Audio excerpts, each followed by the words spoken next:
Bonjour, bienvenue sur Game Dev Talk, votre nouvelle émission mensuelle qui va parler de l'industrie du jeu vidéo. Je suis en compagnie de mon ami Jean-Yves Léra.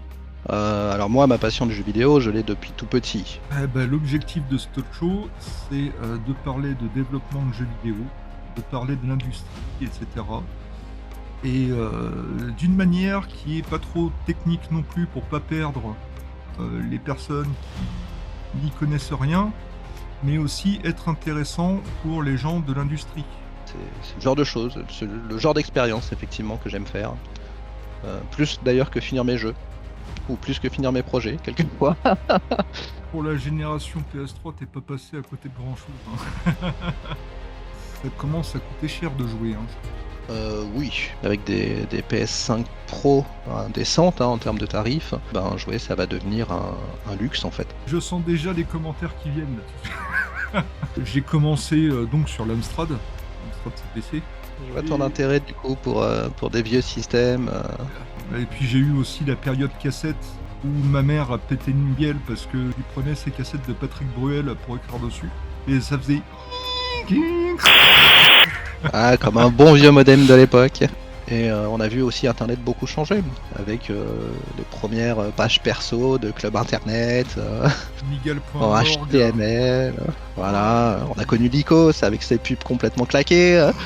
Tu fais des API, tu fais de la modélisation 3D, tu fais du son, Oui, je pense qu'on va commencer par les actus. Alors, on a eu un premier leak qui semblait dire que les prix seraient extrêmement élevés. On a malheureusement en France une entreprise qui va très très mal, que tout le monde connaît, qui s'appelle Ubisoft. Évitez de critiquer les développeurs parce que moi-même en tant que développeur, et je pense que toi c'est pareil, personne n'a envie de sortir un produit sur lequel on a travaillé pendant des mois, voire des années, dans un état pas satisfaisant en fait. Ça vient pas de nous. Quand vous entendez des discours, nous avons entendu les joueurs, nous avons compris que ça n'a pas répondu aux attentes, c'est des discours qui sont malheureusement tout faits, qu'on pourrait presque dire écrits avec ChatGPT. C'est terrible, hein. Sachez que derrière ça, quand un jeu ne marche pas, il y a souvent une équipe de développeurs derrière qui est fatiguée. Moi de mon côté, je vais présenter ce que l'on a sur les lootbox, étant donné qu'on a aussi pas mal de choses qui sont en train de bouger de ce côté-là. Là, on attaque justement fort sur ce premier Game Dev Talk. On attaque fort, on attaque direct les lootbox. Ça permet de financer du développement. Là où il y a certains éditeurs qui n'ont pas forcément envie de mettre la main au porte-monnaie. On vous regarde, les gars. Thème de lootbox, même si c'est pas parfait et que d'un certain point de vue moral, ça peut être critiqué. On est tout à fait d'accord là-dessus. Mais tout n'est pas noir, tout n'est pas blanc. Voilà. Globalement, on est dans des nuances. Attention les gens, alors, dans cette émission, on risque de cracher un peu sur les collègues. Il y a quelques balles qui risquent de partir. Voilà. Alors, cracher oui et non. Ouais.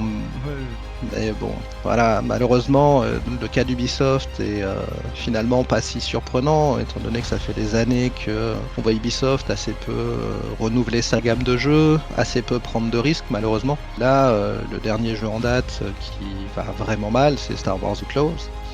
La réponse que nous a donné le PDG d'Ubisoft, c'est que c'est la faute des joueurs. Donc après avoir critiqué les développeurs, maintenant on critique les joueurs. J'ignore quelle sera la prochaine étape, mais je pense pas qu'il soit sur une très bonne pente pour le moment. Et on était crédible dans la version originale. Là on a Bonnie Tyler dans la nouvelle version. On refera pas l'être humain. On refera pas l'être humain, effectivement. Donc on va parler de l'IA aujourd'hui. On va parler de l'IA autant générative et conversationnelle dans les jeux vidéo. Parce que c'est quelque chose qui est en train d'arriver là. Alors les réseaux de neurones, moi je vous le dis, ça fait 30 ans qu'on en parle dans le métier. C'est pas nouveau. Alors moi j'aime pas trop utiliser le terme IA pour les réseaux de neurones parce que je trouve que c'est très galvaudé. Et les réseaux de neurones c'est pas du tout intelligent. Tu vois, c'est un peu comme l'histoire du digital. Lorsqu'on parle de numérique, ça semble tout de marketing. Il veut tout dire et rien dire, effectivement. Quand on me dit je travaille dans le digital, je dis ah bon, tu fais quoi avec les doigts?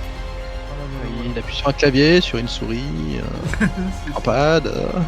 Oui, j'ai pas travaillé, ouais, je suis d'accord. Je sens déjà les commentaires qui viennent là.